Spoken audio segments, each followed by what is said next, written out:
เอអ្នកបើកផាអាប់ឈប់សិនឈប់សិនឈប់សិនបងខ្ញុំចង់ទៅមាត់ទន្លេយកបន្លេរាត្រីស្ងប់ស្ងាត់វីយោបទត្រជាក់រាងកាយក្រអូបការរំដួលក្រោមរាត្រីពន្លឺចានភ្លឺថ្លាលឿងពណ៌ស្រស់ឆើតលាយនឹងបូផាដើរតាមផ្លូវមើលគូស្នេហាដ៏ផ្អែមល្ហែងផាអាប់បត់ស្ដាំបត់ឆ្វេងនៅខាងមុខមានស្រីស្រស់ស្អាតធ្វើឲ្យខ្ញុំលងបាត់ស្មារតីអស់ហើយបងផាអាប់ទៅត្រង់បត់ឆ្វេងខ្ញុំជីផាអាប់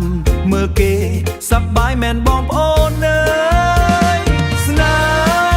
ហ៍អើយកុំតន់ទៅណាចោលបងស្នេហ៍អើយកុំតន់ទៅណាចោលបងរាល់ពេលរាត្រីចិត្តខ្ញុំស្រមៃជីតែផាអាប់តាមមាត់ទន្លេ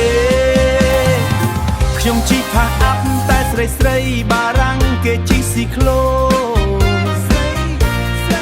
ស្រីញញឹមដាក់ខ្ញុំទៀតហើយ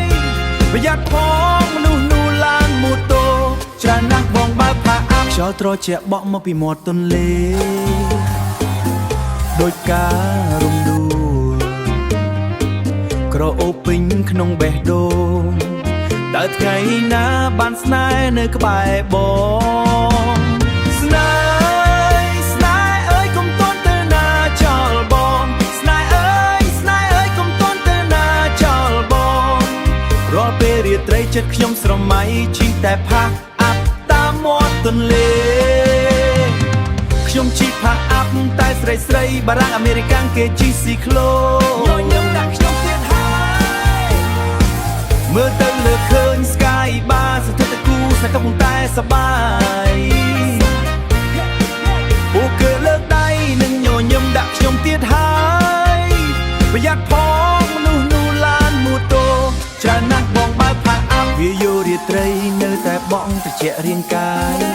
បើមានអូនក្បែរជីវិតបងនៅតែមានន័យស្នេហ៍យើងនឹងរស់ដោយក្នុងសុបិនរៀងរហូតឈប់ត្រង់នឹងហើយបងបើកផាអាប់ប្រយ័ត្ន